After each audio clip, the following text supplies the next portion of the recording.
Grabe, may nagpapakita na talagang trend dito sa may gilid ng Redentorist Church, mga ka-inosente.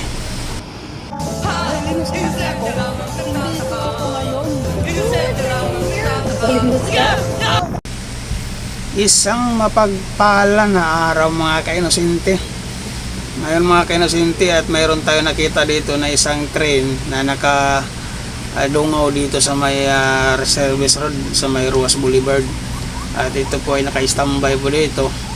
At nakikita natin na nasubukan na talaga na pinatakbo yung train dahil nakarating na siya dyan at nakatambay lang siya, mga ka-inosente.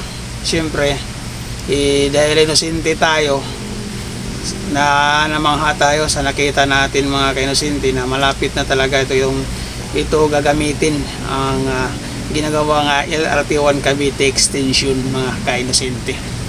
Yan o, sabayan nyo ako, mga ka-inosente, at panoorin natin itong video na ito. At huwag kalimutan mag-like and share sa ating video para i-click nyo na rin yung notification bell para updated kayo sa aking video. Yan o, napakaganda tingnan, mga ka-inosente. Itong yung anggulo ng train na yan o, train katambay lang siya, mga inosente. Pero yung may isa pang train na katambay doon sa may Redentorist Station, may isa pa doon, pero parang pabalik siya yata. Pabalik. Ito, napakaganda tingnan, lalo na kapag first time mo makita na andyan na yung train na magagamit na ito ngayong 2024.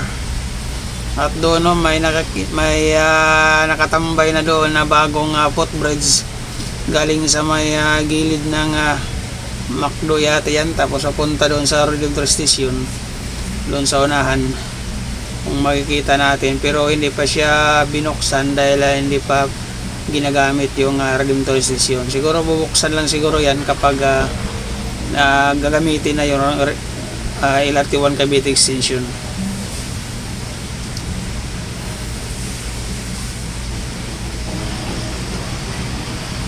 Doon na may isa na train na naka-standby doon sa ilalim ng station, kung nakikita natin doon sa unahan.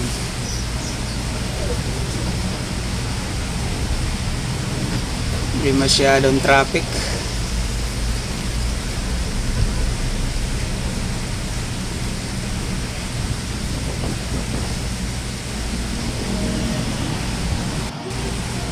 Yan po, mga ka-inosente, yun yung footbridge galing sa Service Road papuntang Redentorist Station. Thank you po sa ating lahat.